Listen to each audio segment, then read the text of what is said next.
What is up? What is up, YouTube? Good evening. Good evening. Thank you for tuning in to another episode of Knocked Up After the Shot. I'm going to, we're going to get rolling here in just a second. But first and foremost, I got a plug for a minute. Y'all go like the Instagram, follow the Instagram or TikTok. There's like a zillion apps out there. I'm just asking you to choose one. Just grab one. Hit the subscribe, hit the bell on YouTube, and that way you don't miss any of our future live podcasts or any of the hunting videos that we're going to have going out there. We are getting rolling and getting on tonight. We have a special guest with us this evening, and he is from Hoot Camo. I just met this guy a couple weeks ago. Oh no, I guess it was probably a couple months ago, and we're gonna meet him and talk about his company and what he's all about and have some good conversation. And we're drinking tequila tonight. I didn't know that until about 5 minutes ago, but we're gonna drink some tequila tonight. So if you guys have any tequila on deck, get it. I don't have any other. Let's see. There's no trivia question because I didn't ask one at the end of the last episode because it was just a couple days ago. But we'll get one at the end. I got one queued up for the end of this one that I'll answer on Saturday when I got Jeremy on the podcast. So you guys hang around, pour a drink with us. We're gonna have a blast this evening. We are gonna do a Q&A at the end. So make sure you guys have your questions ready. Throw them in the chat. Send a wave. Send a clap, send a thumbs up, make sure you smash it, and give us your questions, and Robson and I will get to them at the end of the podcast. All right. Without further ado, the man, the myth, the legend, Robson Pritchett. Thanks for being here, man. Hey, man. Thank you. Appreciate it. Thanks for having me. Robson and I met, like I said, a couple months ago via, I guess I'm going to say via a third-party friend, Colin Nelson. Colin was going to be on the podcast last week, but had some stuff come up. But we're going to get him on here in a couple weeks. Kind of linked up through that and shared some stories, had a lunch, and started hanging out. I like what he's doing over there at Hoot. He's got a great vision for what's going on, and hopefully it's going to take him places. So first things first, you going to pour me a drink, or how's this going to work? Yeah, so growing up in Dallas, all three of us, or all four of us, have three other partners. We're all born and raised in Texas. All grew up in hunting in South Texas and Central Texas. So our dad always said, every good pursuit starts with two fingers. So we're going to pour up a glass of tequila. That's quite the, ooh. So, Ooh, brought me the good stuff. That's quite the saying there. We'll start with one finger tonight, just for you. Well, just one? Just one? I can't handle two, Oh, man. I'm a newbie. Cheers, brother. Cheers, bro. Thanks for being here. Yeah, Appreciate absolutely. it. I've had that one other time at a bar. And let's just say I'm happy I wasn't paying the tab. No doubt. Afterward. It's a great bottle. That's a good one. I'm not, this bottle's got kind of the sweet after, like Casamigos does, and I'm not typically a fan of it, and I don't know if it's because it's like $1 million for that bottle that this one's pretty decent, but Casamigos I'm not too great about, but that one's pretty good. It's good. Super smooth, so let's see. Clase Azul. What is it? Clase Azul Reposado. You can find it pretty much anywhere now, kind of recent to the States. But anyways, good tequila starts a good hunt. Every afternoon hunt, we would start with a beer and a nice pull of tequila, a nice glass of tequila, and kind of a good luck thing for me and Pops and all of us. So I like that. Yeah. I like that. I don't have any hunting traditions. It's more of just like, well, hope we get something. We're going out and that. But that's cool. I like that. And I might have to steal that one, or at least join in with you. We need to go out sometime. Absolutely. Good stuff. Well, that was first off, always. Second of all, family's doing good, healthy, all good? Yeah, so like I said before, there's four of us, and we all have children. I've got 4, Casey has 3, Steve-O has 2, and Glenn has 2. These are your brothers? No, these are my partners. Oh, your partners? Yep. Sweet. And so there's a lot of kids in the mix. Glenn, obviously, Steven is Glenn's son.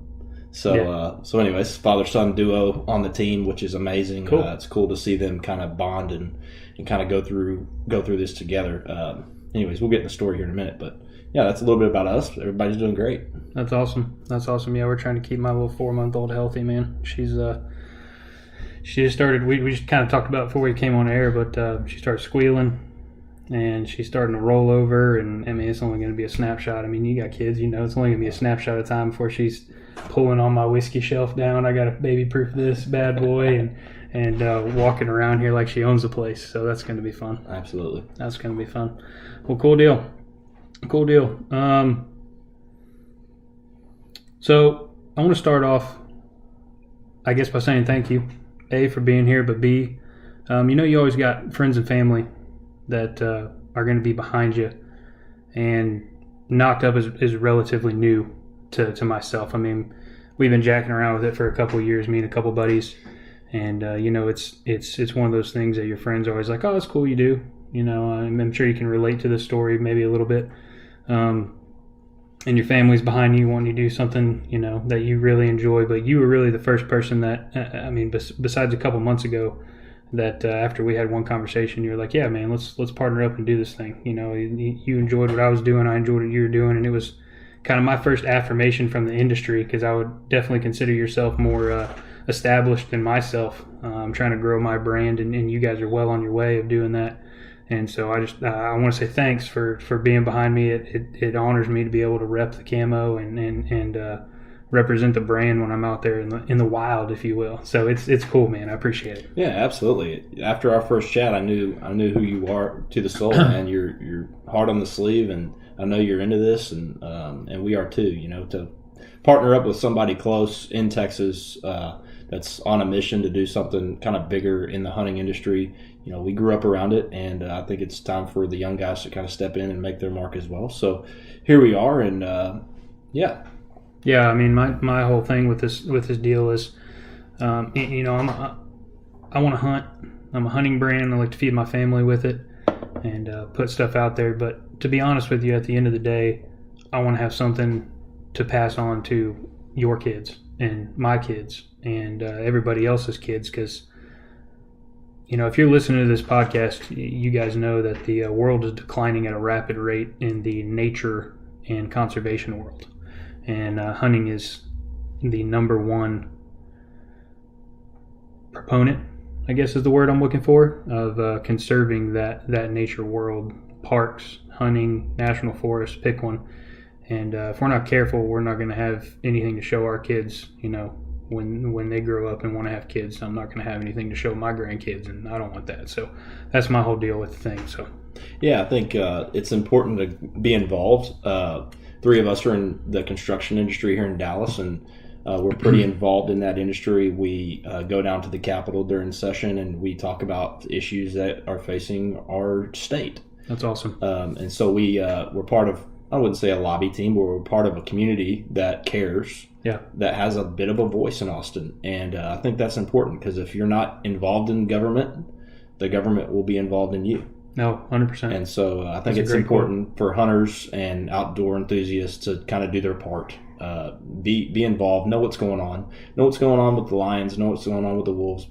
It's important for us to stay in tune with that, because we could lose our privileges very, very easily. Yeah, 100%. 100%. That's good. So let's get into the meat and potatoes, man. Tell me all about it. What did you guys have one too many beers and decided to give this thing a run, or how's it rolling? I think it's generations of too many beers. Lots of cocktails with dove heads in them. Lots of shooting seats. Lots of just South Texas fun. Yeah. Just the guys being the guys, getting away. We're working class. We come from working class, and we grew up on low fence leases or private land, and just all four of us kind of are lucky to experience that.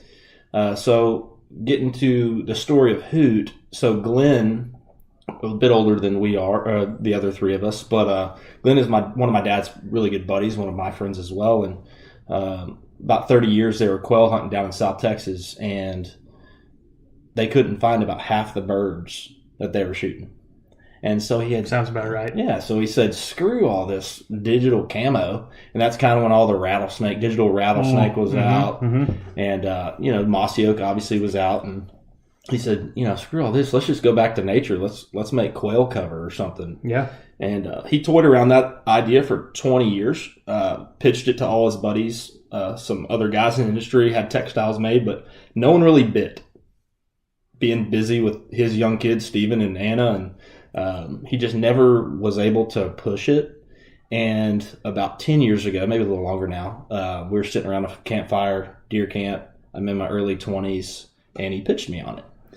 And we're in Cotulla, Texas, sitting around a fire, and he pitched me on it, brought the textile out, and I loved it. I fell in love with it. Just kind of ingrained in my mind, but I was still wet behind the ears in my early 20s, you know, trying to chase a career. And about 10 years later, hooked up with an old high school buddy, Casey.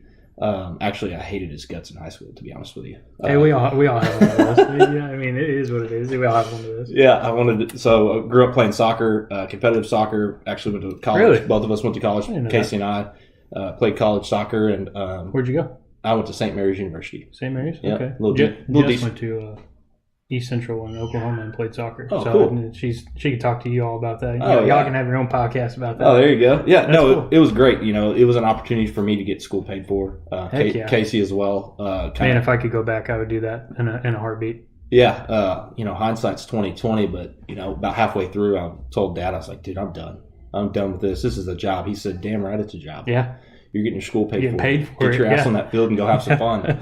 And so gained some weight and had some more fun. Yeah, right. Maybe a couple of red cards on the way. And you didn't want to admit it then, but he was right. 100%. Yeah, 100%. Probably would have gotten some trouble. You know, wanted to go to 8 a.m. Follow some of my friends over there, but I ended up spending some weekends up there in off season. So got enough trouble. That's a place there, man. I mean, you know, I'm bleed maroon, and like I said before, I mean, if I could go back and do it again, having college paid for sounds nice. Now that I'm paying a monthly payment for the rest of my life, to Wells Fargo, not a sponsor, should be, so you can pay my student loans off, right? But I don't think I could take it back for anything. I loved going there. To be honest with you, couldn't care less about the schooling, but I learned how to be an adult at that school because we get into some shit and you have to get yourself out of it because you're in the middle of nowhere. Yeah. So, I mean, it was a blast. And then, you know, I got to see the small town world going up with watching her play soccer and everything like that. So it was a bunch of fun. But yeah, I wouldn't trade my maroon blood for a whole lot. Yeah, I'm half maroon blood by marriage, and chased had a high school sweetheart that would never call me her sweetheart, so I chased her for 20 years, and after college we ended up linking up and talked her into marrying me. So that was kind of fun. But anyways, gave her a little bit of this, and you know, she say about yes to about anything. Yeah, a little tequila, went a long way. 4 kids later, here we go. Love you, honey. So anyways, back to the story. So met up with Casey, high school rival, played on the opposite team, didn't care for him at all. But anyways, we had kids that's the same. Our firstborns are the same age. He has a little boy, and Addie, my little girl, are the same age. And so this is 2019. We linked up, and he took me down to his family ranch down in Central Texas, Hill Country, and awesome place, just killer place. And we spent the weekend, just us and our kids, and rode around, fed cows, watched deer, and drank some whiskey once the kids went down. Okay, all good things. Yeah, so he's in the advertising marketing space and very, very talented in graphics, and kind of has a knack for retail, and he's created some stuff that kind of went viral back before viral was a thing. Yeah. Some t-shirt stuff, and so I talked to him about that, drinking whiskey, stayed up way too late, and I pitched him on the idea. Mm-hmm. And I'd come up with the word hoot, 4-letter word, something easy, catchy, owl. Yeah. Hoot. Yeah. What a hoot, booting and hoot scooting, whatever. Yeah, right. Let's just come up with something fun. So, well, you're in that good space, like 4-letter, with the Nikes of the world and the short syllable that people remember, right? Yeah. I think some of our top hunting brands, and no knock on the other ones that have longer names, but some of the top hunting brands are also in the same realm. So, anyways, we come up with a hoot because of the pattern. Yeah. And he goes, let me throw a pattern on that. And so I texted Glenn the next day, and I said, hey, I found a guy to do a pattern for us. And so Casey threw the first pattern together, and we're like, okay, this is a real deal. Yeah. This is awesome. This is like nothing you've ever seen before in the industry.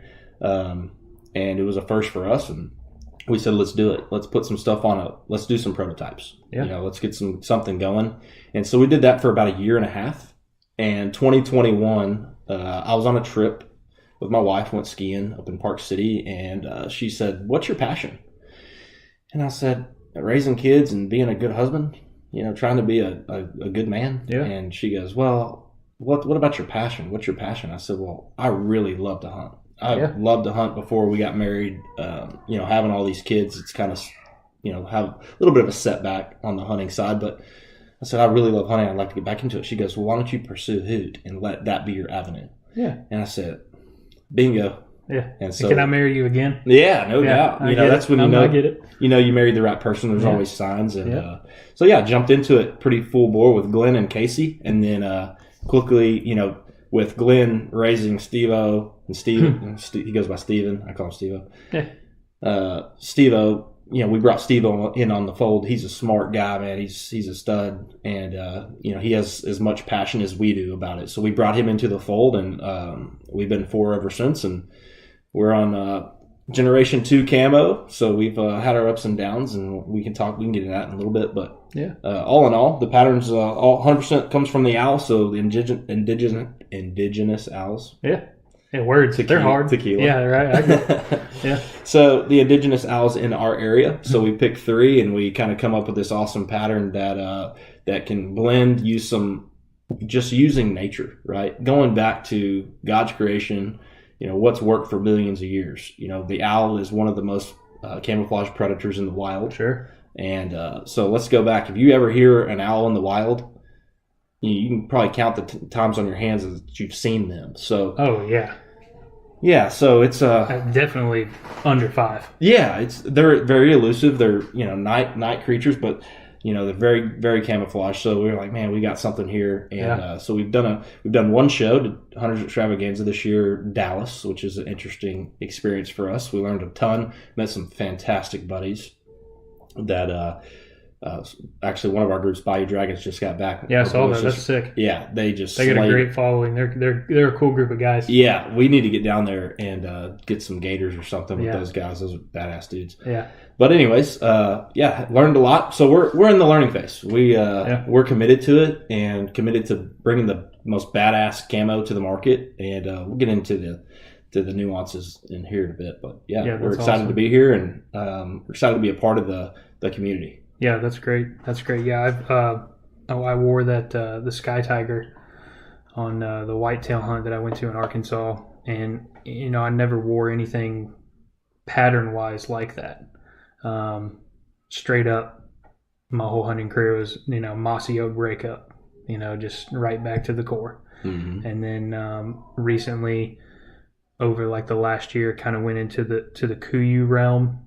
I just kind of liked what they were doing.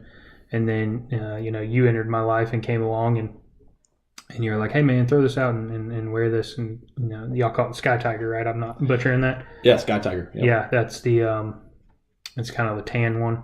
Yeah, I would consider tan brown. Yeah, we call it more of a spring or early fall. Kind of got some more browns. You know what? Let me pull it up right here, actually, for the people on YouTube to see. It's so all Sky Tiger is it's kind of a turkey shirt, and the Sky Tiger is the owl, kind of a fun name. Yeah, no, that's sick. Yeah, there you go. The tiger of the sky. So y'all can see that on YouTube. Yeah, so super breathable, a lot of mesh. The whole hood basically is mesh, built-in mask from the neck, built-in side panels are mesh. So very breathable, very spring forward, hot weather. I was a little bit apprehensive when I put it on, because even, we've talked about the neck deal, but I was pleasantly surprised because you guys have that breathability stuff. I mean, it was a little chilly in the morning, and all I was wearing was that. I didn't have anything underneath it. I may have this shirt underneath it, actually, but, whatever, in a short sleeve, skin tight shirt, whatever. And the mornings were fine, and the afternoons, it may have got to like 80. chilling, no problem, because of that, of the perforations you got on the side. Events. And and it had nothing to do with my apprehension had nothing to do with the product. It had everything to do with me knowing I'm a hot-bodied person, and when it gets out above about 65, I'm wanting to put a swimsuit on. And I just can't be hot. And man, I wore that thing, hood, mask, just how you see it there on the screen, all day, and was just fine. Wore it for 3 days straight and was perfect. If you guys haven't seen the picture I've got on YouTube, it's also on there. You know, it's on your website. Let me just pull it up right now. Let me do that. How much you pay for that picture on my website? A lot. $0. Free feature, actually. Stole it from you. Let's see. I'm getting to it. Maybe. Yeah. You know, that's cool. So if you go down a little bit, more. So that right there, that old picture. Here you go. So that's a shooting seat on an old Datsun. The truck's name was Jason, and we grew up. See the green rack? We put all of our guns on that front rack over the hood. Okay, yeah. And that's a tried and true South Texas vehicle with a shooting seat on the back and a professional bar as a tailgate. So it's a lot of drinks were made on that tailgate from many generations, and now is it the same one, or is this the inspiration to your extravaganza deal? Yeah, that's the inspiration. I wish we still had it. I wish we still did, but we try to emulate, and I think we did a pretty damn good job. My brother. Well, I mean, I saw it right off. I didn't know this picture existed until now, and I was like, "Wait a minute, I've seen this." Yeah. There's a rhyme and a reason for everything that we're doing. Everything's very calculated. We're just trying to create an awesome kind of feel for the weekend warriors. You know, we're hunters. We love hunting, but we're also businessmen, and you're running a company at the end of the day. Yeah, well, running a company, and then we all have our day jobs. Yeah, and so to have an outlet like this so that we can be creative, with a passion of ours, with the people we love, it's kind of been a crazy ride. Surreal, it's been a little bit for sure.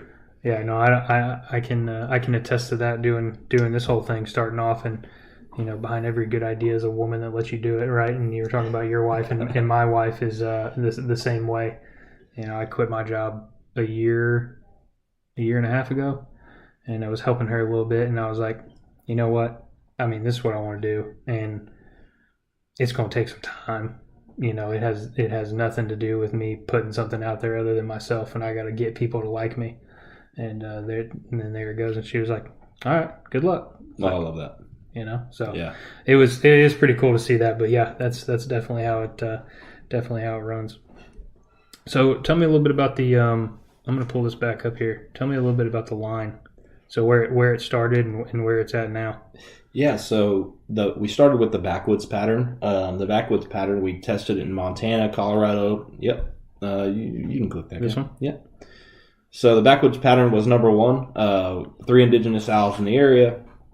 Kind of have different colorings. You'll see a little bit of the oranges, whites. So we did a big color splotches for far away camo, and then a lot of detail. So it's all owl feathers. There's no Photoshop of the actual feathers themselves. It's we just kind of merged 3 owl patterns together. Yeah, an artistic representation of exactly, what you wanted. Yeah, exactly, and kind of seeing what works, and we tested a lot. We had about 4 patterns we were kind of at the cutting table with, and we decided with this one. This one was very versatile. Like I said, Colorado, went to Montana, all around Texas, and we blended from South Texas and the mesquites and all the cactus to Montana with all the greenery. Really? Yeah. And then we got on some rock bluffs also in Montana, and we're blending like crazy.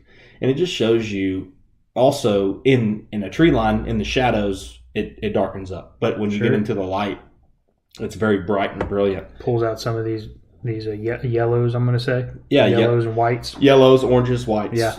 Which are all colors from the owl. So it worked. Kind of hit the nail on the head on the first pattern. Really loved it. Yeah. But it's very different than any other camo you've seen on the market. So we last year one production, we did pretty good, but as a new company, not knowing anything about retail manufacturer or clothing manufacturing, we went with a manufacturer that did pretty good. All in all, we're pretty happy with the gear, the actual aesthetic of the gear. It's water resistant, pretty much waterproof. Got a lot of great. We put a bunch of great little features on them. Hot spot rubber, all kinds of stuff, pocket placements. But the actual fit itself, that's one of the things that we were very concerned about. Right when we got the gear, we're like, oh, this large fits like a medium. And we, going into manufacturing a little bit, we wanted to go USA. We want to go made in America. Yeah. But also it gets into our values. We're weekend warriors trying to provide gear for the weekend warrior. So when you get into to other brands, high end brands that are very popular, you're gonna write a check for some gear, but that gear is gonna last you a long time. Sure. High quality, but you're gonna pay for it. Yeah. And a lot of the camouflage brands, maybe a couple in the states that are made in America, but most are internationally sourced. Okay. So given that market research, we said, okay, we're trying to get the price down for our followers. I have never owned a piece of these high-end camos. I'm going to go to Cabela's and buy the stuff that I can afford. Sure. Or want to afford with kids. And so always wanted it, but could never get it. And so that was kind of part of our planning is let's provide some badass stuff with badass style at an affordable rate. Mm-hmm. And affordable in the context of you're going to wear this camo for years. And if you have issues with it, call us. We're people person. Yeah. We're people. Yeah, people company. Yeah. But we're for the hunter. And give us a shout, man. If you got issues with the gear, whatever, you call us and we'll figure it out. But so that was Gen 1, and then we tweaked it a little bit. Really put our heads back on the drawing board and said, okay, we had some feedback from some really close friends and really close guys that we gave the gear to test out, and really pivotal in our decision making going year 2. So we tightened up the pattern a little bit, and then we kind of toned it down just a little bit. So pretty much the same pattern. Maybe one owl was swapped out, so try to get rid of some of the high bright oranges and really whites. Yeah. But all in all, it turned out really well. This is Bo without a head. And this is Bo. Yeah. So Mannequin Bo, he goes everywhere with us, but he's missing a head today. But he's okay. But he's got the hat, so we're chilling. Yeah, we're chilling. He's good. This is the new stuff. This is the new stuff. The new Gen 2. Yeah. So Gen 2, we call it the Buho. So the Buho is Spanish for owl. And so we're just trying to come up with some crafty names kind of around the owl. Sky Tiger, Buho. Backwoods was the first one, but I don't know. I think Casey drank or maybe had too many Backwoods cigars or something. But I mean, Backwoods still rolls in the realm. It's not like you named it something random. It still has to be in the outdoor. Oh, yeah. So it's cool. It's not like, Casamigos or whatever. Yeah. So yeah, this is year 2. This is the Buho kit, the Buho jacket, Buho pattern, and it's been awesome, man. We've had some really good feedback. We sent 5 kits up to basically the Canada border on some geese hunting, and it was in the snow, and to the Bayou Dragons boys, and they were -7 degrees in one morning, wind chill, and I wouldn't say they were necessarily warm, but one of the guys was sweating in the duck hole. So yeah. I could definitely see how it would provide something. I mean, that's not thin, that's for sure. Yeah, I would say mid-50s and down, it's pretty comfortable. Okay. And then we got some vents built into the armpits. If you get too hot, obviously you don't want to be sweating in this kind of gear. But yeah, we're in development phase. This is a pursuit pullover. This is a lightweight gear. You can kind of wear it all day. It's got a built-in mask and a hood, so it's very versatile. And I wear it to dinner all the time. My wife calls me the suburban redneck. So hey, that's fine. It's all good. Yeah, it's all good. It's all good. No, yeah, this is the first time I'm getting my hands on the on the new stuff, and I like this. I like this a lot. And like I said earlier, I'm a very hot-bodied person, so I can see that working pretty well. And it just fits good. Like you were talking about before, you might have had some snags with the first manufacturing. Yeah. It just fits good. It's something you want to wear because any of y'all can attest out there that when you buy something with such high hopes because you like it and you put it on and you're like, I don't look good in this, like everybody's that superficial. That's how it goes. I don't care who you are or what your mind goes to. You're like, I don't feel good. I don't look good in this. You're never going to wear it. Yeah. I got half my closet is never going to wear it because I put it on and I'm like, this makes you look fat, right? Is I'm it? a little bitch. Is that your goal jeans? Yeah, exactly. Yeah. I got my 32s. I got my 32s in the closet. I'm like, I'm gonna get down these sons of bitches one day. Your diesels. Yeah. The flare bottoms and the holes in it. Yeah, going back to the old school days. But no, I mean, you just when you put something on, you're like, oh, okay, yeah, I can wear this. That's how that one feels. Yeah, I think the style, big thing for me, I can speak for all the boys, is style. Style's big. Style's underrated in conversation, but it's everything. Oh yeah. Pattern is one thing. Style is another. To have even in the camo world. Yeah, to have the outdoor, whatever you want to call it. Yeah, to have a style that when you walk into a hunting show or even walk into a cafe after a morning hunt, you're going to turn some heads. We like to say break necks, but yeah, that's nice. Yeah, man, we've got some really cool features on here. We got some rubber on the shoulders on both sides. What are we doing with that? Because I saw it earlier. Yeah, so it's a hex pattern. It's rubber, and the idea is when you're carrying your gun on your shoulder, how often is it slipping off your damn shoulder? Okay. Okay. So we added a little bit of rubber there. It's not real sticky it's real smooth, but it'll stick. Rubber on rubber, it'll catch that gun sling, so you're not having to worry about jacking with it. Yeah. We got some other features on here. Super deep pockets. When you're sitting, I'm always kind of up here. Super deep pockets, but I'm always kind of up here. When you have pockets way down by your waist, sometimes we get a little caught up. But yeah, man, we got some features. We got an arm pocket for whatever, and some interior stuff, and felt line Velcro, tighten the cuffs. It's got a hood on it.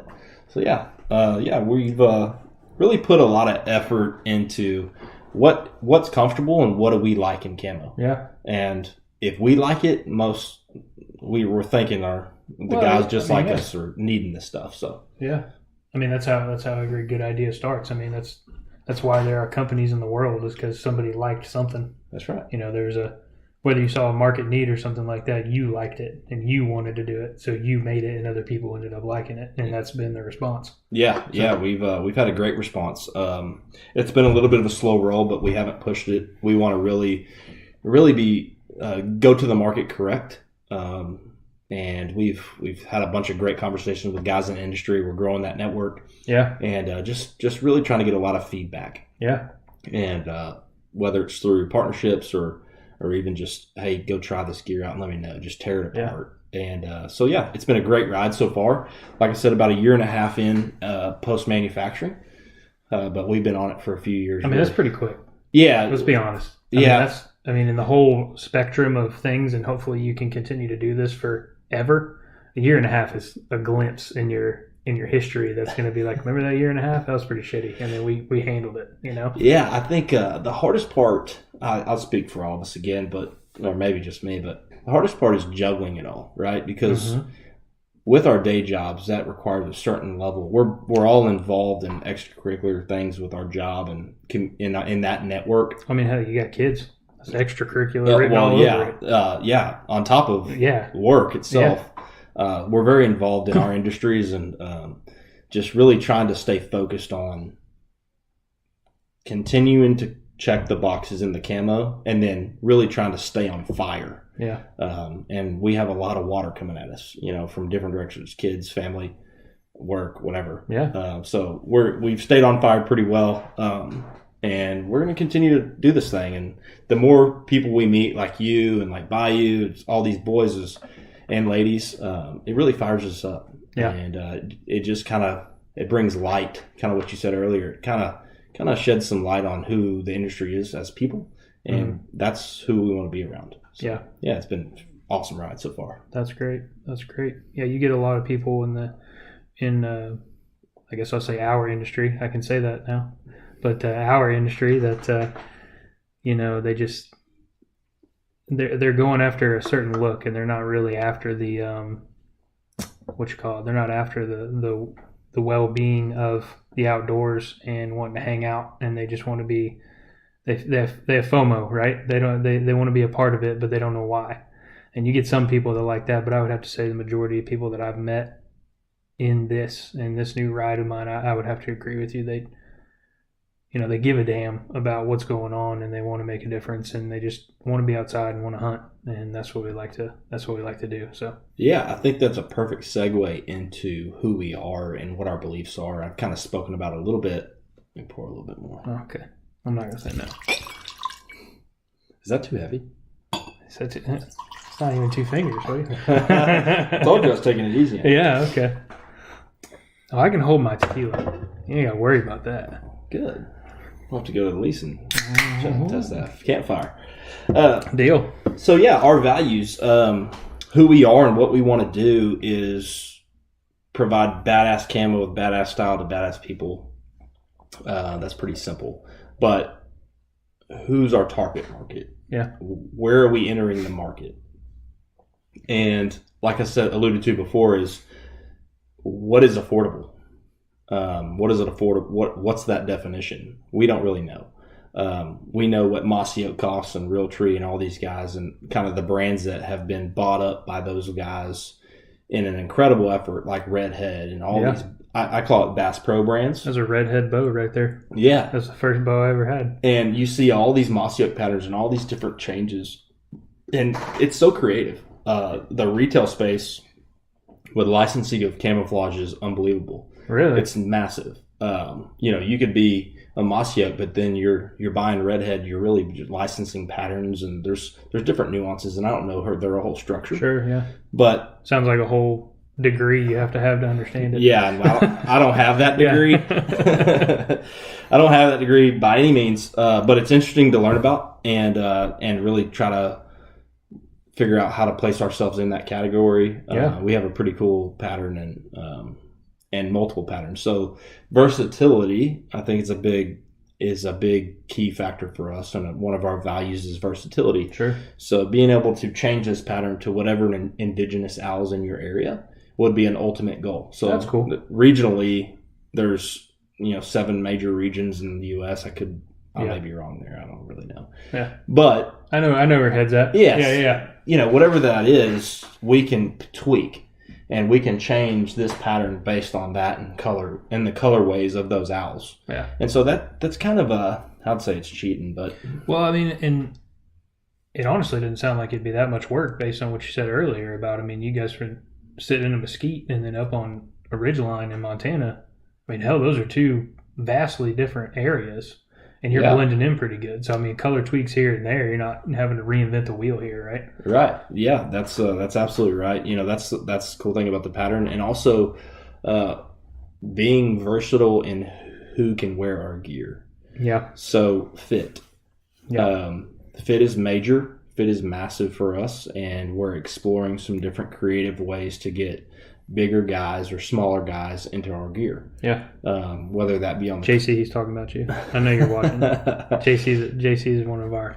He'd be the bouncer of the group. Yeah. Like we all go to the club and JC makes sure we makes it out right. Hell yeah. Come on with it. Yeah. So getting these big guys into some comfortable camo, or small guys, tall, skinny, whatever the size is, how do we do that? And we're exploring our options that we're going to kind of attack in the spring. So stay tuned for that. Not to give ourselves a little teaser, but get it. Stay tuned for that because we're going to really push creativity and how do we get you boys in some comfortable shit that maybe you haven't been able to get in before. Yeah. So it's cool. No, I like that. I like that a lot. I'm actually a big fan. Coming from the bow hunting side, I don't do a whole lot of rifle hunting anymore. Fortunately, unfortunately, whatever you want to call it. But I'm fortunate enough to be able to bow hunt. I'll put it that way because it's my passion. It's what I like to do. But coming from that realm, you got to think about so many different things, right? I mean, wind direction, what you smell like, what you look like, where you're looking, at some level, depending on the animal you're hunting, all the way down to where you're looking because they can see the whites of your eyes, right, and what you're doing, and if you're painting your face. And man, that's a whole nother 7-hour podcast I could do just on that. And when I wore the Sky Tiger for the first time, I'm excited to get into this. I haven't worn it out in the field yet, but I'm hoping in the next couple of weeks here to go on another whitetail hunt, and I'm going to wear it. But the Sky Tiger, it really blew me away because I shit you not, I went out in the picture I took that you guys have on your Instagram. I'm sitting in this, I got this little tripod, like chair thing, you take with you. And I had that on my backpack, and I had my backpack around an oak tree, and I'm sitting up against an oak tree in that picture with my bow. And what I have in front of me is a duck screen because I didn't want to have to build a blind. Yep. And that picture I took like right in front of me for, Instagram purposes, but I had my camera, I don't know, 7 or 8 yards in front of my duck screen. And I promise you, if I'd had face paint on it, because that deal goes in there. If my eyes were closed and were painted black, I'd be surprised if you could see me. And that's the first time I've ever worn a pattern that I've been like, damn, like where'd you go? Because you don't have to speak to it if you want to, being in the industry, but I get to because I'm on the opposite side of it. The other major brands in the game, the I'm going to just call them, in my opinion, the big three. You got Sitka, First Light, and Kuiu. I mean, you got Mossy Oak and Redhead, right? But, whatever. Those are the big three in the game. I just started getting into the Kuiu stuff, and it was more of what the fit was of what I wanted, which is exactly what you're talking about getting into. And it fits just like this, okay? The First Light I like, but it was more expensive than the Kuiu, so I didn't get it. That's literally the only knock I have on First Light. Never tried it, never won it. Sitka, I'm sure it's great. I cannot stand the patterns, not even a little bit. And that is 100% unadulterated opinion. Every time I look at somebody wearing Sitka, I'm like, great, it works for you. And I have no doubt it keeps you warm. I have no doubt that it does, scent control and everything that it claims. That's what I'm not knocking. But I look at it and I'm like, I can't, man. I can't do it. Well, I respect the hell out of all those brands. I mean, talk about next level stuff. Yeah. Change the industry, really. You want to talk about bringing some name brands back into the hunting world that gets guys involved and ladies involved. That's them. I mean, and I don't know about you, but those brands, especially Sitka, right? That's the one everybody like refers to. And I feel like I don't remember hearing about Sitka when I was in college. Yeah. And I'm sure they were around, but it was like, they were just starting out, and then 10 years goes by and now they're... Yeah, they were probably in the middle of their march, or really blowing up right as we were going through college. And they changed the industry, and I can't speak highly enough about what they've done for the industry. Yeah. The patterns were amazing. They still are amazing. Yeah. Given what we came from. Yeah. So when you talk about changing the industry, boom, catalysts. Oh, yeah. Sitka, Kuiu. Yeah, I got nothing against that. Sitka is a family name in the hunting world. And if you there's a lot of buddies I know and guys I see, they buy the hatch just because it has the Sitka logo on it. Oh, yeah. And they have full Mossy Oak on. So that's a testament to what they've done. So praise them. And we could only... they created the Apple brand. That's what I call it. Yeah, absolutely. Yeah. No, they've done some amazing things and still are doing amazing things. Same with Kuiu. Can't speak highly enough about those guys. They are pushing the limits of next generation camouflage and hunting, which is amazing. We can dream of being a part of that group. Oh, yeah. And our idea is try to be as organic as possible, try to be as real as possible, just kind of changed up our marketing to be more face forward, before we're to let the camo do the work. Yeah. Well, why don't you get to know us too? And I think that kind of speaks volumes for the brand and who we are as men. And we're for the weekend warriors, man. We all got kids, and like we've said a million times, and we're for the guys that go to the soccer game and are rushing to the evening hunt. Yeah. And let's take our Hoot gear with us, and we're all in the same boat, man. We're all working for the same thing and trying to raise healthy children. I think our generation, no knock on previous generations, but our generation is very present and going to remain very present. And we're creating men from men. and multi-generational, and hunting is a very, very big piece of that for us. Yeah, for sure. No, that's good stuff. Yeah, there's a lot of good things in what different companies are doing. But and I'm not just saying this because he gave me one of those and I'm on his website. I'm being dead ass. I like it. I like the stuff. It's legit. I've had some I don't know if you call it constructive criticisms, but some feedback for Robson on some different things, and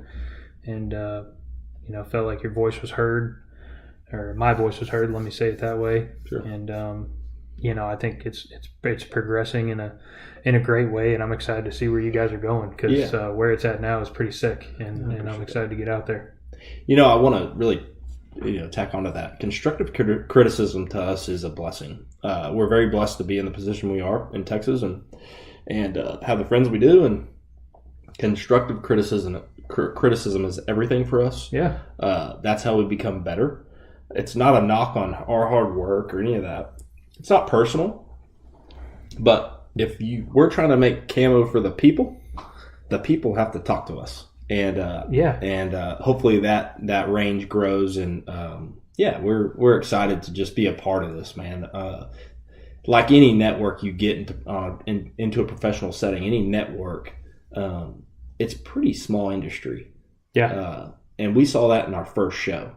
And I can't imagine doing multiple shows a year. I need to go next year. Yeah, getting into the you were telling me, the archery challenges, getting just present and plugged in. We've got some really good buddies in the industry that are sponsored by other guys, and just really seeing what they're doing, and the hustle is encouraging, and it's a grind. I feel like if you're in this industry, I can speak to it, but I just started. I'm not doing it for a paycheck. I'm doing it because I love to do this, and I want to share it with you guys. With the podcast is relatively new. Previously, it's just David and I talking about whatever we want to talk about. Robson's really our first guest on the podcast, which is sick. But really getting into this to share other people's stories in the industry and grow and learn more about it. And I may never draw a paycheck from it, but I don't really give a damn. I mean, it's you meet people with the same mindset, and they understand that, and it's a weird thing when you get I've been in rooms with all these people that do similar things to yourself and myself, and never once does anybody mention like, oh yeah, I went on this rhino hunt because I'm making $1 billion. They're like, nah, dude, I'd worked 70 hours last week and busted my ass, and I saw this huge whitetail in Kansas they just want to share stories and have a beer. It's crazy. Yeah, we're the same way, man. We're all about the grind. We at the beginning of this thing, we said if it could pay for our hunting, we'd be happy, and that's not that much in the grand scheme of things, and right. And raising our children out there and all that stuff. And there's no price tag for that, man. No, there's not. And we're not in it for the money. We're in it for the relationships, and we're in it to bring some, like I said before, our thing, bring badass camo with badass style to badass people. Yeah. That if we can grow this industry, because that's what it's going to take to take hunting to the next 100 years. Yeah. You have to grow it. You have to bring awareness. You have to bring education, and if we can be a part of that in any capacity, we're going to be. Because we care a lot about our kids and grandkids and future grandkids. And them being able to be raised in the woods is key. That's where you can mess up. That's where you can go throw rocks and go shoot BB guns in the windows and just not dad's blind. But anyways, we're excited to be a part of the journey. We're excited for you to be a part of the journey, and man, here we go. It's fun for sure. Well, let's get into I want to talk a little bit before we start into garbage time, if you will, just about all the products, but the new ones in general that we can find, or our listeners can find on the website, and what we got rocking here. What do you want to start with? Let's start with the Booho kit. So the Booho the pants. That's fine. Either one. Okay. So the guy in that picture, that's Porter. That was his name's Porter. He's a Bayou Dragons. I say Bayou, whatever. Bayou Dragons, and he's Bayou. Those dudes, like I said before, they're studs, man. Bless them and their families. But that full kit right there is next level, man. Gen 2, we call that Gen 2, the Booho kit, the pant and the jacket on that kit are next level. And you go look up some of those other brands we talked about earlier and put together a pant jacket combo, especially the cold gear. And you tell me what the price tag is versus this gear. And well, I can tell you right now that that's good. It's a big difference. Oh yeah. So we're for the people, man. We're trying to get you guys in some badass gear that we've spent a lot of time designing and putting our heart into. And so the Booho pant and jacket right there, you see it. It's an awesome camouflage, but also an awesome fit. There's a lot of utility stuff in there. There's a jacket. I didn't know it had a hood too. Man. So we added the hood. It's got two-way tightening. Like I said, we're really around the head. Yeah. So it's not so tight on the neck. Not so tight on the neck here, but it will get up and over. I see. So I was blessed to go to the Zach Bryan concert with my wife at Red Rocks about a month ago, 2 months ago, a month ago. Anyways, it was snowing at Red Rocks. Zach Bryan. Really? Sick. Unbelievable. I mean, that's a memory, right? Oh, just bucket list stuff, man. It was epic. We were pretty close. And I told her, I was like, Car, I got to wear the gear. I got to wear full camo to this concert. And she goes, no, you're not. I said, no, I really am. No, you didn't hear me. It's freezing cold. It was, sub freezing. It was maybe 28, wind chill 20, whatever, 18, whatever. And it was snowing the whole time. And I told her, I was like, I'm wearing full camo. And I sure as hell did. And I was warm. You wore this? Yeah, hell yeah. Hell yeah. I wore that whole kit. Picture to come, okay? Yeah, we'll drop it. So, yeah, it snowed like 3 or 4 inches during the concert. It was about an hour-long concert. Zach Bryan, badass dude, bought, hand warmers and hot chocolate for everybody at the show. Yeah, and it was snowing, so like getting in and out, he was very careful. So he reduced the show time, no intro, no warm-ups, whatever. And wore the camo and had a great time. What a bucket list item. And that's cool. And I think she really liked it. You think? You think? Well, that's cool stuff, man. I can tell you just from some of the stuff that I've owned and been able to, other stuff that I've tested out. This stuff is top of the line. That's exciting. I was going to say, you were talking about the like rubber. Yeah. The rubber, right? Yeah. Honeycomb. It's like a honeycomb rubber. Yeah. So I carry my bow. Actually got my bow. Oh, shit. Take this shit off. I carry my bow. Pulling it out. Like this. Okay? Oh, yeah. Money. So that's the first thing that I thought of when you were talking about how your gun slips off. And I was like, oh, okay. Definitely. Dude, I think we need a strap right here, you know what I mean? Like a little bow strap right there. That'd be sick. Just like the Columbia fishing shirts with a little Velcro deal. For your sunglasses or whatever? Yeah. Well, I think it's for your rod. When you're changing a lure, you hook your rod in, so you're not having to worry about your rod falling. Really? You can do your lure. Yeah. I thought it was for sunglasses. Yeah, it's a utility strap for your rod. And same thing here, for those guys that shoot bows and are really tracking. I mean, hell, you could use it for a gun too, right? Yeah, absolutely. I mean, if you just wanted to hook it up, and I mean, the same thing as the same technology as the Columbia, just throw it around the barrel, right? Sure, snap it in, Yeah. That's awesome. Cool. That's man, the first thing I thought This is where ideas come from, man. This is epic. Yeah. No, that's the first thing I thought of when you do that, because I always carry my bow like that, because my bow is it's compact, so it's only 28 inches axle to axle, and like your industry norm is probably like 30 to 31, like the new Matthews V3. You shoot a kid's bow. Yeah, a little kid's. Look at that little thing. I went back and forth for a long time on what I wanted, and that one, I'm sacrificing a little bit in, I don't want to say accuracy. Oh. Yeah. I need to do some squats, glute lifts. I'm sacrificing a little bit on handling because it's so much shorter. Gotcha. I mean, I can compare it to, say you're shooting like a 30-30 lever action, that motherfucker, right? Sure. or you're shooting a 270. I mean, you're going to get that longer barrel. So you're sacrificing a little bit on handling Sure. with the 28 axle to axle, but it is so heavy. And I love that Matthews, and I'm a Matthews guy through and through. And I've shot other bows, and I like other bows, but I like that one. And that's just my personal preference. It's good looking. Right. The new V3, I don't know if it comes in 28, but I think that's a 31 inch axle to axle, so you're getting a little longer there. But for whatever reason, they're lighter. Like David has a bow. He has an Elite, and I think his is 31 axle to axle. David, if you're still here, you can answer that question. I can't remember what it is, 31 axle to axle. But his bow is probably 4 to 5 pounds lighter than that. Oh, wow. And so I always carry it like this, because if I'm walking around the woods like this, look at that forearm. I mean, yeah. Jesus, dude, they drew blood on me the other day and tore me up. I'd never been bruised like that. Dang, man. Yeah, but anyway, I always carry it like that. That's the first thing I thought. He was like, "Oh, you put your gun over your shoulder," and I'm like, "I'll put my bow right there, and then it doesn't slip off." So. That's what we love, man. Just I love it. What works in the industry and what works for hunters, and we're so open to adding different accessories to our gear. You know, we got the inner zipper pocket, we got some inner mesh pockets that you can put your gloves in, whatever.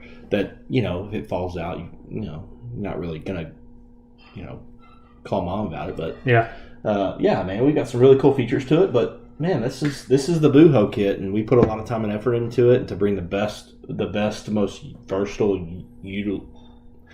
we want you to be able to just tear it apart, man. Yeah, I have no doubt that I could roll around in whatever I wanted to in that. Yeah, we want you to leave stuff in the pockets. You know, just be comfortable in it. So yeah, this is the other one. I also like this. I was going to say it earlier, but when I go hunting, especially whitetail, like I would wear this garb all day long, duck hunting or rifle hunting or whatever. But you know, silence is another one of those things. There you go. Can't even see him anymore. Where'd he go? Yeah, so let's just do it right here. Let's do a little bit of time here. There you go. So there you go. This is the versatility of the Pursuit pullover, man. You can go into full pursuit really quickly. You saw how quick I pulled that over, and then I'll take the mask and put it behind my head. Mm-hmm. Can't feel it at all. So just being able to go to dinner or kind of be on a pursuit or whatever, just the versatility of it is everything. So I like how it goes behind your head, because then you don't get it across your throat. Yeah. Right. So most of those, like, they'll pull down, and they'll be on your throat. Yeah. That one pulls over. And when I put it on before we started the podcast, I was like, "Does this not come with a face mask?" And you were like, "No, it's behind." I couldn't even feel it. Yeah. So this is it. You know, obviously we took the zipper a little bit deeper. Oh, show it off, baby. Yeah, come on, little chorizo. Cell phone, Apple cell phone fits in the pocket. So very thought through. But then the Sky Tiger, we went in the spring in Turkey. You got to go ultimate concealment. So we put the mask on the neck. Yeah. And what a game changer that is. When it's hot. Obviously, Sky Tiger, that pullover is super breathable, with all the vents and mesh. But when you're on the full pursuit and you got that thing around your neck, you know, this pullover here, the versatility of being able to throw it back behind you until you really need it is key. And so we're obviously ever changing, but the Sky Tiger pullover is pretty badass too. So now I will say. Was talking about, you know, silence is another one of those things that is very important to myself. Being an archery hunter, I'm gonna go. You're wearing this one, so important to myself, and this is silent. I mean, you can get it up in the mic. I mean, you can't hear it. This is zipper. I mean, nothing. I mean, it's right. I mean, this is polyester. So it's a polyester nylon mix. It's a 90 poly 10 nylon. It's got some really good stretch to it. So really good stretch. Yeah. For some big guys. Well, I like it. I like that too, because the way that I hunt and the way that most people that I've followed hunt in the archery world is you don't want all this extra stuff, mm-hmm. right? So when I go hunt with that in a couple weeks, I can promise you that I'm probably only going to be wearing skivvies underneath, like 3.0 long johns, and that over top. No jacket, no nothing, because I don't need any of that other bullshit than when I'm trying to do all this other stuff. So something that I could wear over top, like that is my outer layer. Okay. Yeah. I don't want that underneath anything because I want the pattern to shine, and I'll wear stuff underneath it to keep me warm. Yeah, instead of putting a jacket. That's on. huge, man. When you get the stretchability, man. If you put a couple layers under this, if it really is cold, man, it's a game changer, and it's a top product of ours. We sold out of the first round pretty quick, and we just got the second round in, so we're excited about it. Yeah, that's sick. But it's a versatile. It's kind of like a base layer, but we call it our pullover. It's a very lightweight deal, man. It's not like a sweatshirt or anything. It's just like a fishing shirt. And you guys got this in a couple different colors. We got a black and a green that we've played with. We're tweaking that this next year, 23. We'll have some other things coming. So yeah, ever changing. Once you see a Hoot pattern sell out or Hoot item sell out, it's very rare that we'll probably redo it unless it's really hot. So. We got some other patterns rolling. Hats, our hat game needs to be stepped up. We actually are working on some hats. I was about to say, the one that you're wearing is nice. Yeah, we're working on some hats, man. We're working on a patch option hat. So I like that. Multiple hat You're options. a brave man with the white. That son of a bitch would be brown in 2 days. I haven't hunted with this yet. Well, I mean, I'm just talking about around. How to grab it. I'm just talking about around the house. I don't think I could keep that clean for a second. But it's nice. Cheeto fingers. It is nice. That would be like when I throw on the white cowboy hat, you just kind of understand that it might get dirty. Yeah, no doubt. A little white felt, man. Yeah, nothing like that. You get in some red dirt, man. You're screwed. Oh God, yeah. Yeah, we're pushing some stuff right now. We're talking. We got a strap plan here coming up, and we're gonna push some other things. Some work gloves and some things just for the guys that, for the weekend warriors that got to go fill feeders, man. We got to go fill feeders. We all have to do it. Yeah. So might as well get some gloves on us. We'll put your brand on it. We'll put your initials on them, and maybe a cowboy hat or something. We're kind of toying with some ideas. Kind of push a brand that is for us and for the guys like us that, man, we work our tails off. Yeah. Really, truly work our tails off. And usually when we get home is when we actually have to work hard. I say that lightly. But long story short, man, we're here for us, and we're here to grow a brand around the people. Yeah. And we don't care about the money. We care about badass camo for badass people. I love it. And that's it. I love it. Well, cool deal. Let's see. Y'all have any questions for us? Drop them now, because I got 5 to 10 minutes more I want to talk about with Robson, and then we'll answer a couple questions, and we're gonna let you guys have the rest of your evening. Thanks for bringing the tequila, man. Yeah, good. Absolutely, man. I appreciate it. Yeah, I think we need some more. Okay, that's fine. That's fine. Hopefully, I told you my dog. I told you she. Oh no, what a champion! She'd be gone. Yeah. I would say my 6-month-old man just found his voice today, like we talked about earlier, and it is something else. Really? Every child's different. Every we have a girl and 3 boys, and okay. When did the girl come? She's 7. No, I'm sorry. So she was first. She was first. Okay, yeah, she's first. Gotcha. She was first. I didn't know if you went 3 boys. And then you were like, man, I want a girl. And so you had to go 4th kid, that situation, or. My beautiful wife, Carly, she figured it out. She figured out the formula to have boys. And so we had 3 in a row. Maybe the third one was a tequila forward. That's okay. Yeah. Now I see why you're pumping me up now. I'm not going to give you anything like that. I told you it started with 2 fingers. So no, man, it's just one of those things, man. We got the girl and 3 boys, but yeah, man, we're just juggling it all and having a great time doing it, man. We're so blessed, man. I can't talk more about how blessed we are as people, and to be linked together doing something that we're passionate about is just icing on the cake for us, man. We're just so thankful, and then meeting guys like we're meeting, like you. and those boys and some others, and shout out to Cable Smith up at Lone Star Outdoor. Man, he's he didn't know yet, but he's coming. But no, we got some guys that are really intrigued with the brand. I just started getting into him, man. Man, he's a couple miles down the road. Well, I don't remember if I told you the story or not, but when I was preparing, David and I did a black bear hunt in Arkansas, and when I was preparing for that, I'd go out every day in full garb, backpack, bow strapped to it, the whole 40-pound pack, just like prepping for it for weeks. Hot-natured. Yeah. And I was walking around one day, and I got the full hood on and hat, and I'm sweating bullets, right? I got the zip down to the belly button. I'm like letting it all go out. And we walked past this lady, and she stops me and she said, "What are you doing?"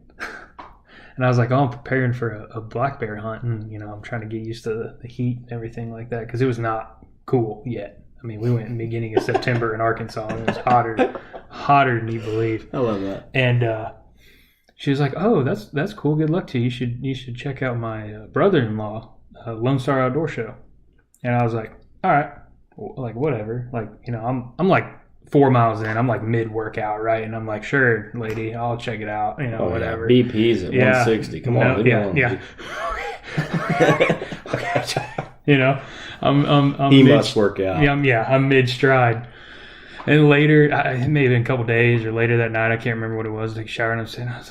I was like, babe, because Jess was with me. And, she was full get up. Yeah. Just killing the game. And she was pushing Blakely. Blakely's my daughter. And I was like, babe, what did that lady say? You remember that? And she was like, oh, Lone Star Outdoor Show. So I looked it up, and I was like, son of a bitch, this dude has like 150,000 followers on Instagram. He's sorry. Bitch. Cable. Great dude. I've listened to a couple of his podcasts and been following him for a while now, and actually shout out to him for being big time.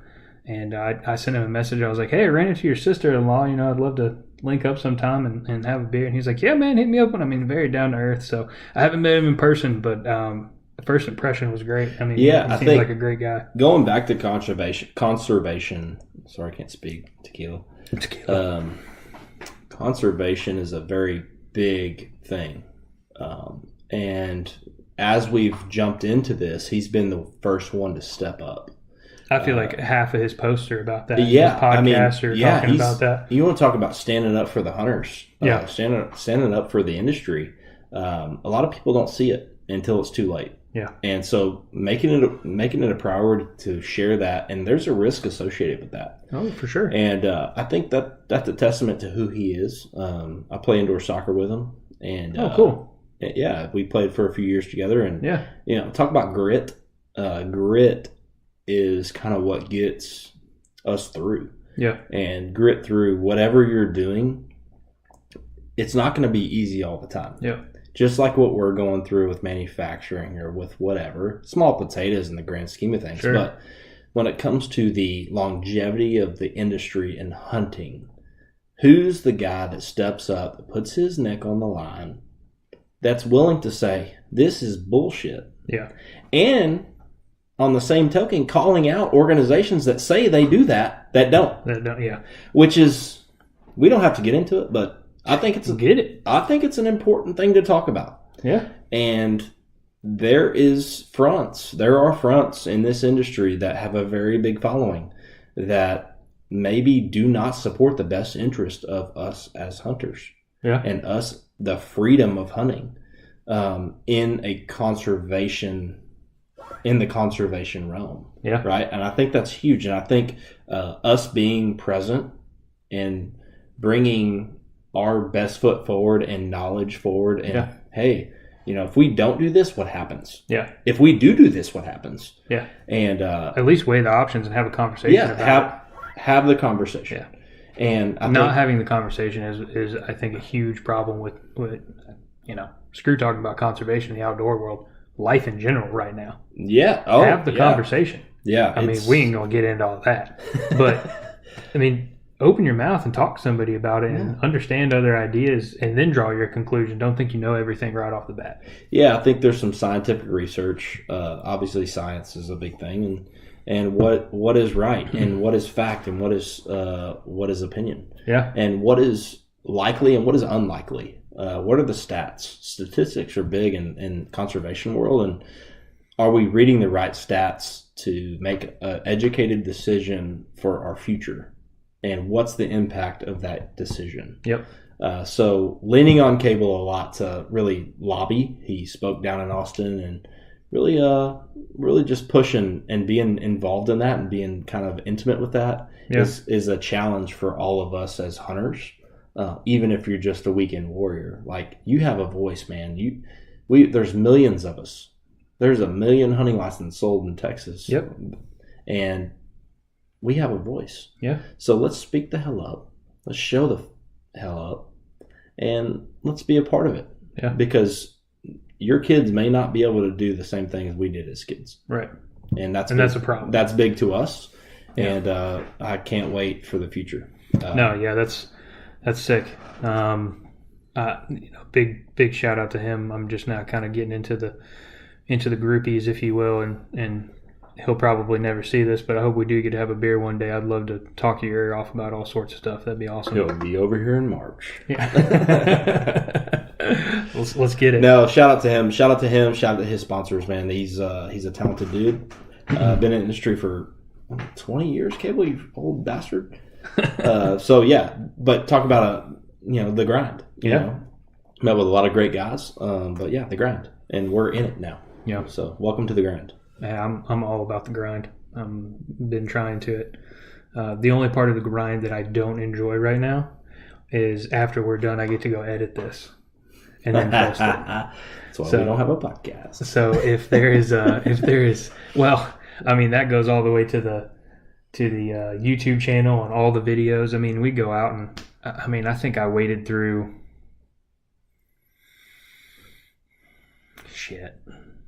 maybe 16 hours of filming to get 12 minutes of video. That's what it's all about, baby. That's the enjoyment, man. That's what. Yeah. I mean, no, the 16 hours was fun. Trying to condense it down to 12 minutes was not. Yeah. There's always. So if there's anybody out there that really wants to get their feet wet and not get paid for doing video editing, hit me up. Because maybe one day I'll be able to pay you, but you can be a part of something fun. I am seriously looking for somebody though, because it's just we're talking about having to have a degree for something, and that is one of those things, man. There's a whole world of filming and editing and putting something out there that somebody actually wants to watch, even if, I'm really trying not to fall in this realm, but I'm going to use it as an example, hopefully not for myself, but if you can put something out there that's well edited and tells a story, sure, your story can be shit. People are going to watch it. Yeah, sure. And you're going to hit, you're going to miss. For sure. We hit and miss. I run our social with a lot of help from others, and we hit and miss all the time. We mostly miss. And you got to that's the grind, man. You got to stay committed. And it's a lot of time. Wife and I were talking about that the other day is, I'm on our social media, interacting with clients or interacting with other guys in the network, and that takes time, and there's something to be said about that too, and I enjoy it. So it's a hobby. I get my weekly, like, how much time are you on your social media? Yeah, and it's appalling. Rough. Yeah, it's rough. I look at that every day. It's rough. It's embarrassing, but also it's not. It's I'm proud of that, man. I'm really proud of that because I'm investing time into this industry. Yeah, and besides my work, which I take very seriously, to have a hobby that I can push my time into like that, if it's not in the field, that's pretty powerful, man. That's a pursuit of happiness, and I think that's what we're all about. Yeah. So I don't disagree with you. Yeah. Cool deal. I don't know what we were just bull spitting there for a minute. I don't even know where we were starting. We got 3 tequilas in, bro. I know. I don't even know what's going on right now. No, man. I really appreciate you, man. Like I said, Steven, Glenn, myself, and Casey, we're very blessed. Very blessed. Casey's got a newborn, little girl. So we got 2 boys and finish it off with a girl, and hopefully. So he 2 boys and had to go for the third. That's yeah, he went for it. Yeah. See, I'm like you. I got the girl out of the way first. What a blessing. So, yeah. Man, I wanted a girl. Yeah, I didn't know what I wanted. I actually, when we got married, I was like, I really don't. I just want health, man. Yeah. Well, I mean, yeah, for sure. And I think with that is a huge testament to adaptation in whatever we're doing. And shout out to you for freaking adapting and just figuring it out, man. I mean, what a badass you are and your wife are for just taking on the challenge of whatever you're going through. And same for us, it's like we all have our challenges. Yeah. In different capacities, but shout out to you guys, man. Y'all are fucking killing it. I appreciate it. Yeah, we're trying to do the best we can, and I think that's most people in the country trying to do the best they can on a daily basis. You would assume so, but yeah, that man, she's only 4 months old, 4.5 months old, whatever you want to call it. I'm not into that whole, she's 22.5 months old bullshit. I don't 14,000 hours. Yeah, I don't know. She's 12 days, and I don't know. She's 4-ish months old, somewhere in there, and sure, dude, that little girl is gonna run away with my heart even farther than she already has. It's just crazy. I told my wife the other day, I said, the Capital One account, I'm the primary. You better change that shit quick, because that little girl got whatever she wants, and no that's doubt. The truth. Because I mean, she just laughed for the first time the other day. I mean, you've been through that. Oh yeah. And I was like, son of a bitch, what do you want? What? Yeah. So with Addie, very spirited child, and one of our biggest things is don't kill the spirit, because that spirit's going to take her places. She's a very fierce young lady at 7, and Carly and I talked about, we want to raise our kids in deer camp, or raise our kids on the lake, or raise our kids in the country, whatever that looks like. Don't be afraid to start doing it, and with doing that takes sacrifice. And to raise her at deer camp, and luckily she's got 3 younger brothers now, to be with her, but it takes that time. She's 7? You said that yeah. It takes that time filling deer feeders, building hog panels with pop. You have to bring them, and if that's what you want. And that's a big encouragement for the next generation of hunters.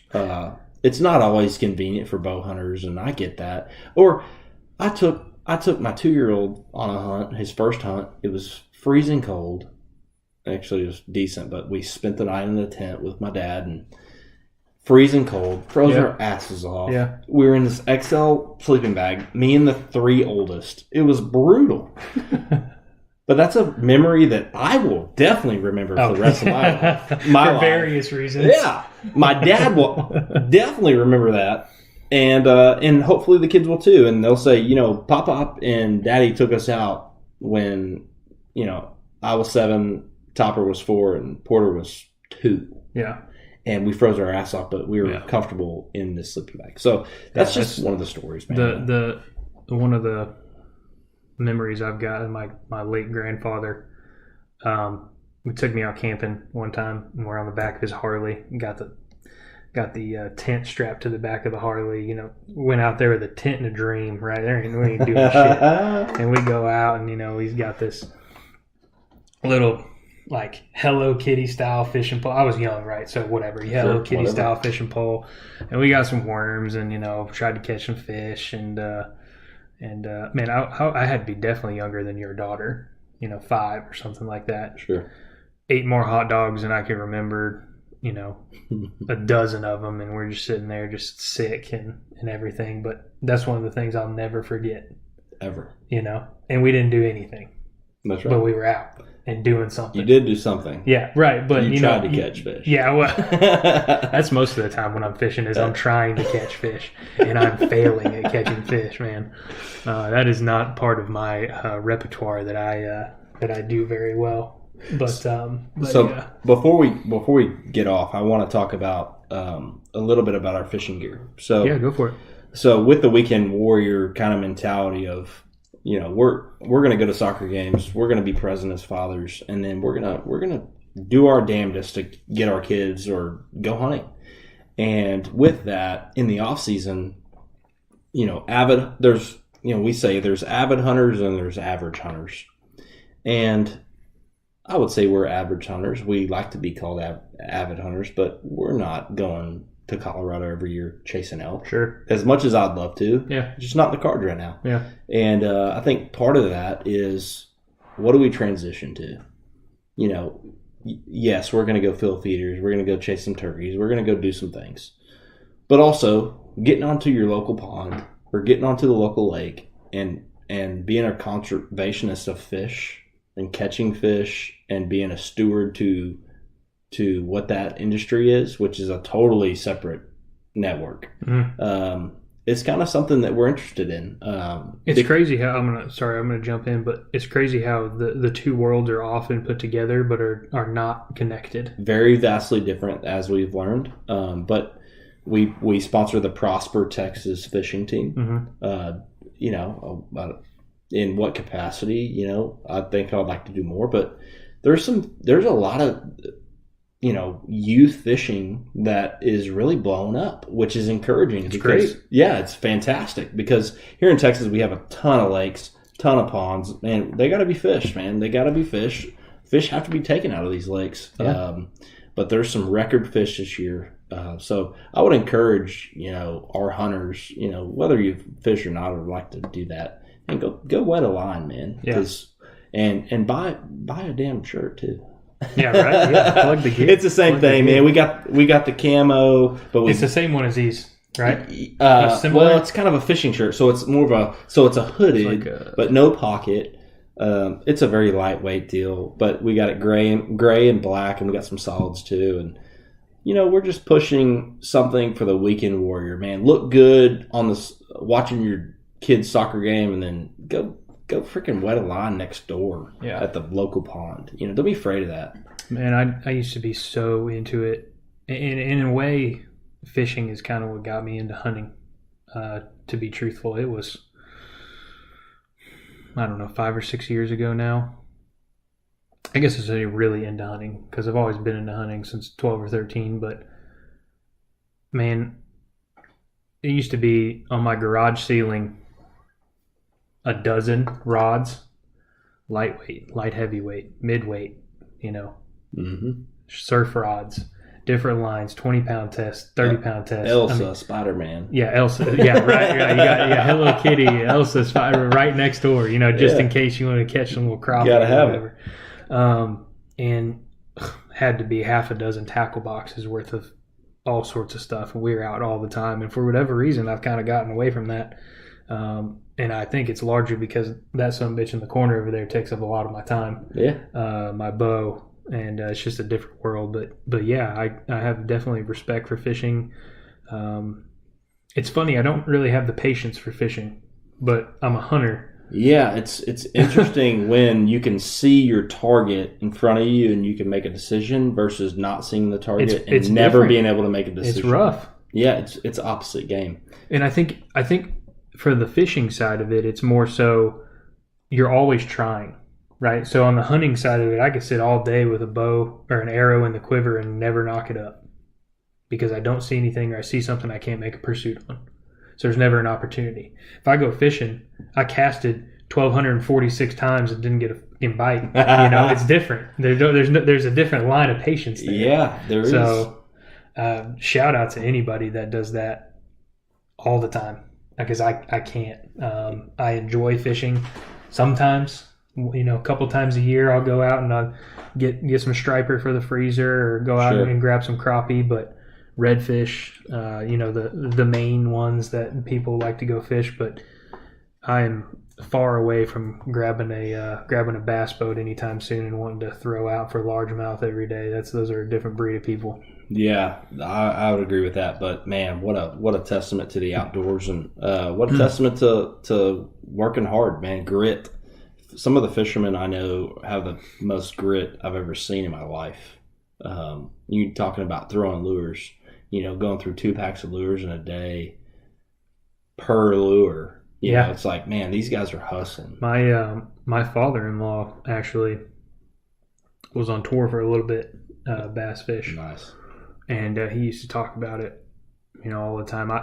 I'd never seen him fish, ever. Jess and I have been together a decade now, and I've never seen him fish, but I think that's largely of just the kind of stage of life he's in. And it's one of those things that he did in his younger years. So the more you do something, the less you want to do it later if you're over it, right? So, Sure. I mean, he was 7 days a week at 4 a.m. at the docks, and now he's like, I mean, he was sponsored by all sorts of people, and just like you're talking about, you throw out a red shad and lose 11 of them. Well, it's a good thing I got 12 in the box, right? You catch that one, maybe. Because that's what they want that day. I mean, we used to have conversations all the time about it, and I remember vividly, I can't remember where Jess was, but it was just me and him at the house, and I was like, man, I got to get out of here. You got something I can go throw in the pond or whatever. This was 5 or 6 years back. And he was like, yeah. And he brings down this old 6-foot lightweight rod with, spinner on it and everything. And no, I'm sorry, it's bait caster. And he goes, here's some stuff. And I mean, we're talking like wood crankbaits and everything. He really like that. sent you back. Yeah, and it's wild. And I really started to gain an appreciation for what he was doing, and it was crazy. And then the caveat into that is Jess and I take care of a lake house that used to be her grandmother's. Nice. Up in Arkansas. That's why we go to Arkansas all the time. Yeah, so it's right on Lake Greason. But dude, there are a dozen tackle boxes up there, and I went under the house one day and got it, and I'm talking about the 6-inch segmented, hand-painted lures that one day are just going to end up on the wall, right? Because I'm not throwing those in. But I mean, just crazy stuff from back You ought then. to throw them into the docks. Get them caught up, dude. Screw it. It's crazy. That's one thing I hope for my kids is like, go find my old shit. Just lose it, dude. Because the losing it is part of the pursuit. If you're losing it, dude, you're out there. Yeah, that's fair. And that's fair. And dude, that's all we can do for our kids, man. Just get out there, because we get caught up in the day to day, man. And so I encourage all the kids, man, all the adults, get out there and lose a lure. Yeah. Who gives a shit? Yeah. It's $5 to $10. $5 to $10. You're making memories, and it may hurt for a second. Yeah.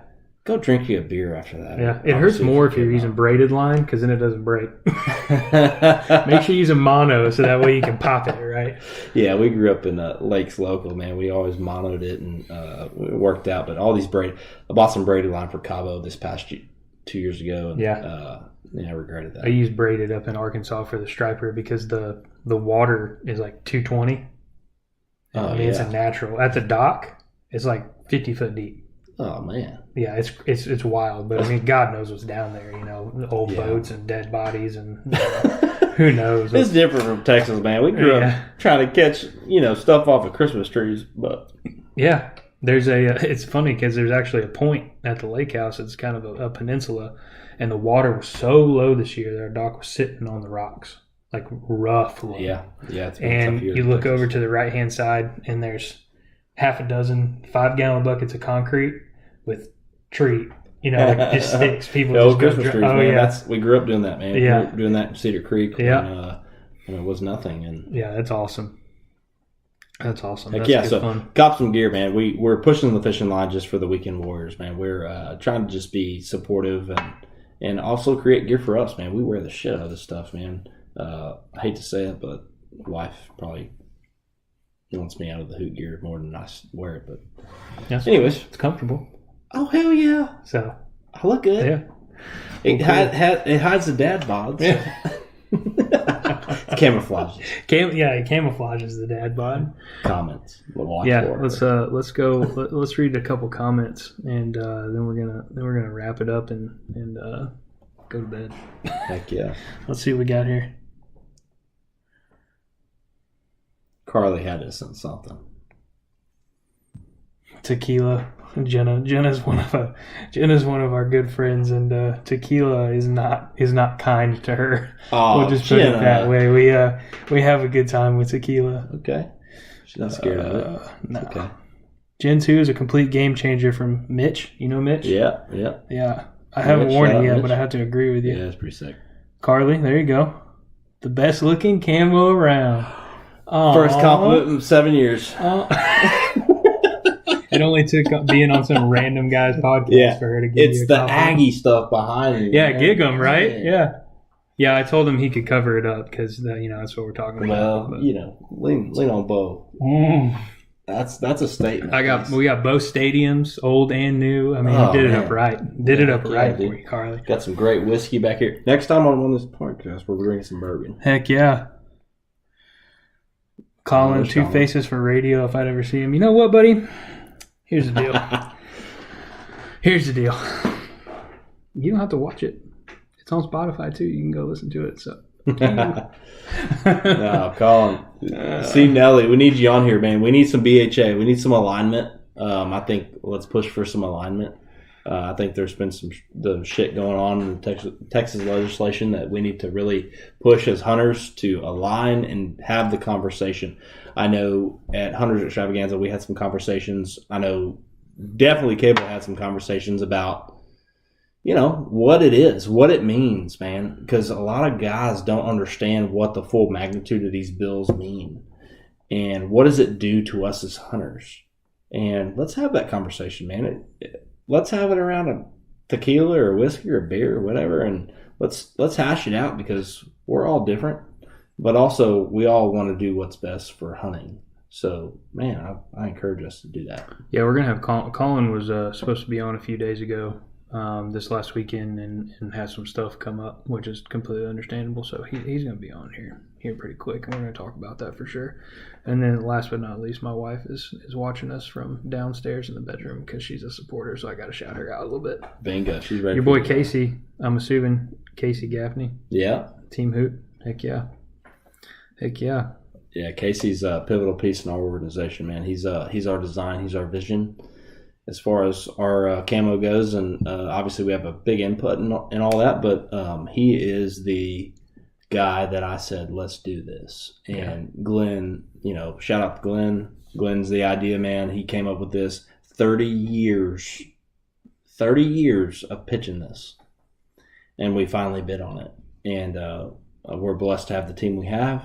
And consistency. Yeah, it is, and it's a testament to who he is as a person. Yeah, he's a hustler, man. And shout out to Glenn, and also shout out to Steve-O, man. Steve-O's battling COVID, and it's kind of weird. It's hit him hard. Did you ever get that?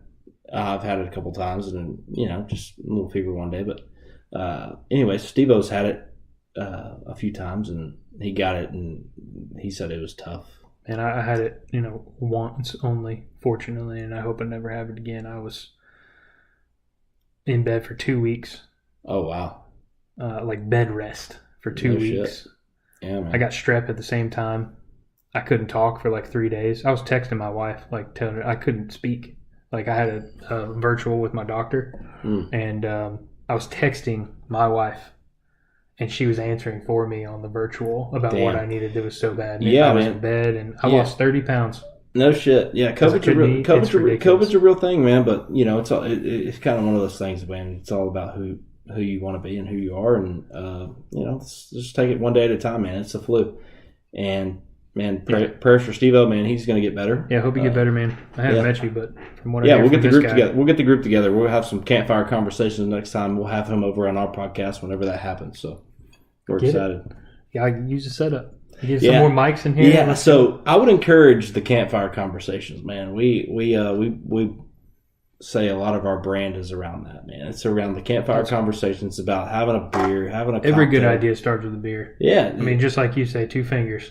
Yeah, 2 fingers. That's how it starts. Yeah, every pursuit starts with 2 fingers, and here we go. Let's go get it. And, dude, I encourage everybody to just have those conversations, man, even if they're hard, and have the campfire conversations, man. You never know what's going to come up with it. It's funny you say that. I had an old boss, my last job, that we'd go to like meetings and stuff, and I would consider myself to have been a little higher up on the totem pole than some of the other people.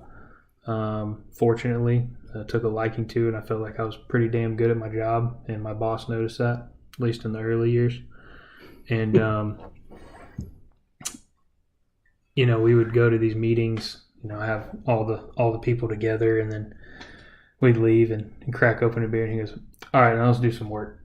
Because he'd want to know, like, the nitty gritty. You got to say the stuff for the company. Get down to business, baby. We're business men and women, and sometimes these conversations suck, but also at the end of the conversations, man, it's like, man, I'm glad we had them. Yeah. So, man, cheers to you. Cheers what you're doing. Keep it up. And appreciate it. You too, we'll man. do the same. Well, cool. Well, man, I appreciate you being here. This was great. Cheers. Thank you for bringing the tequila. You are welcome anytime if you're going to bring tequila. I know there's a lot of bourbon back here, but man, David's going to kill me for saying this, but tequila is my shit, man. That's where I stride. Yeah, man. We grew up on it, man. I'll say that. We at legal age, we grew up on it. Every good pursuit starts on a good tequila and a good beer, and let's continue that trend, man. Or a whiskey or a bourbon, and whatever the flavor, man. Just don't be afraid of just having those. So you know who Andy is? Yeah. So first duck hunt in the Boohoo this weekend. Let's go. Yeah, dude. We're going to border Oklahoma. Going to Red River. You're going? Yeah. Oh, cool. He'll be on the hunt with me. Actually, just picked up a drone today. So oh man, I've been got my eye on some of those. Yeah, I picked up a DJI Air 2S. Man, you're speaking a foreign language now. Yeah, just. I'm still trying to learn how to use this program. It's one of those flight drones. School. Yeah, it's one of those drones that's like very simple. Yeah. It's got an app. Dummy proof. Oh, absolutely. Yeah, I need that. I had buddies coaching me, and so we're gonna have the drone out, and we're gonna hopefully I can shoot a couple duck, but we're gonna have some fun in the rain and heat. He's gonna be outfitted in the full Boohoo, so. That's awesome. It'll be fun. I love it. I hope I get to do some duck hunting this year. I hadn't my sights have been on whitetail because we eat it so much, and I hadn't harvested enough this year. So my wife's like, "When you get one back out there because we need some more of that." And I'm like, "All right, chill." Then do some work, baby. You got Hoot golf gear coming up? Man, he would love it. I would say I'd have to bring him in on the fold, man. He's a stud golfer, but. We'll see, man. Clearly, you know who I'm talking about. Yeah, he's one of my best friends and a great dude, and he's just one of those guys that just wants to see everybody succeed.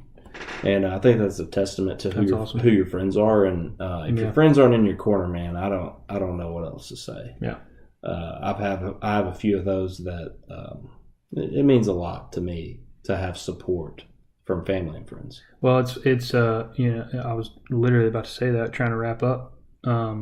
The reel that you posted today with the audio from Vic Blends. Yeah. About, if your friends got something, go do it. Like you rep, you rep all these other big companies and they don't do shit for you. Like, Yeah, I would say our gear is very, very affordable compared to the others, but just a little bit of trust and a little bit of, get to know us, but also, know that if you don't like it, send it back to us. Yeah, that's great. Just constructive criticism is everything, and don't be afraid to spend a little money, and if you don't like it, call us. Hey, y'all heard it here first. What other company is going to tell you to do that? Buy their stuff, wear it, see if you like it. If you don't like it, call them. Nobody else is doing that. Yeah, I don't care what industry you're full in. refund, baby. We're in it for some different reasons, and I love it. We're there. I love it, and that's why I love this partnership, and I hope it gets better going forward. So, like I said, man, I thank you for being here. Thank everybody else for being here live. You guys joined in. Hopefully, you enjoyed the footage. If you guys missed the footage or came in late, it'll be on Spotify in a couple days, and it'll also be live.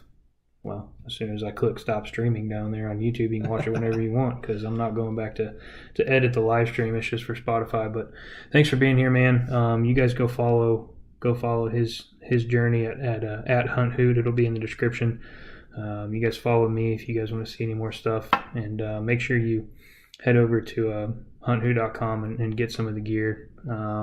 Robson has graciously got all the listeners for Knocked Up and everybody who follows on Instagram and TikTok and all that sort of stuff a discount code. I will plug it in the description, but go through the discount code Knocked Up at Hunt Hoot and get 20% off. Go get yourself a new camo. It's awesome, trust me, and I can promise you it's the only thing I'm going to be wearing in the field for a long time, and I mean that genuinely, not just because you're sitting at my table. So I love it, and I appreciate you being here, man. Another thing that hopefully we're going to do is I am going to drop an apparel line at the beginning of the year. hats, sweatshirts, shirts, Be Still Don't Suck shirts, all sorts of stuff. And I'm going to try to talk him into giving me some, not the camo stuff. I want that to remain theirs, and you guys get that from them. But maybe some of the solid colored stuff, I'll throw a logo, knocked up logo, so you guys can rep them both, and that'll be up on the website. So we're gonna hammer that out for now. But yeah, that's what we got, man. I love it. You guys go follow Robson and Hoot and follow their journey with me. And if you guys have any questions, please shoot me a message or shoot him a message, and they'll take care of you. Great guys. I can't wait to meet the rest of the crew. Yeah, thanks, Justin. I really appreciate it, man. We're excited to be a part of the journey. We're excited to continue our journey as Hoot. And, man, don't be strangers, man. Reach out to us. We're real people like you, and we're just trying to make it happen. That's awesome. So cheers to everybody. Cheers to all the guys that rep it in the field, and you as well. So thanks, man. Thank you. TJ, I hadn't met you, but I appreciate it. Thank you for saying you enjoyed the podcast. Larry, man, I was looking for you all night, dude. You know, you're always here, and then you want to jump in 5 minutes before I'm about to finish the stream. But, you know, wait 30 minutes, you can go listen to it. I decided to do it on Instagram and not TikTok tonight, see how the turnout was. But I do appreciate you being here, Larry. You're always here, man, and we need to link up sometime. But anyway, I'm going to get into the trivia question that I always ask, and I'm going to answer it on Saturday when we got Jeremy on the podcast. He is a competitive rifle shooter that we're going to have on the podcast. We used to ride motorcycles together back in the day in college, so we're going to have some interesting conversation there about all the shit we got into. But he's going to be on Saturday. You guys tune in. I'm trying to talk him into do something early in the morning, start the day off right, if you know what I mean. So anyway, true or false? Maybe you know this. Don't answer it, but I want to know if you know it. When 3D target shooting in a competition, your arrow has to be completely inside the ring for it to count for the points of the inner ring. If it is touching the line at all, it counts for the lower points. True or false? Don't answer it, but I want to know. Can't drink all day unless you start in the morning. Yeah, amen to that. Thank you guys so much for being here. Join me on Saturday. Let me know if you got any questions, and as always, just make sure you be still and don't suck.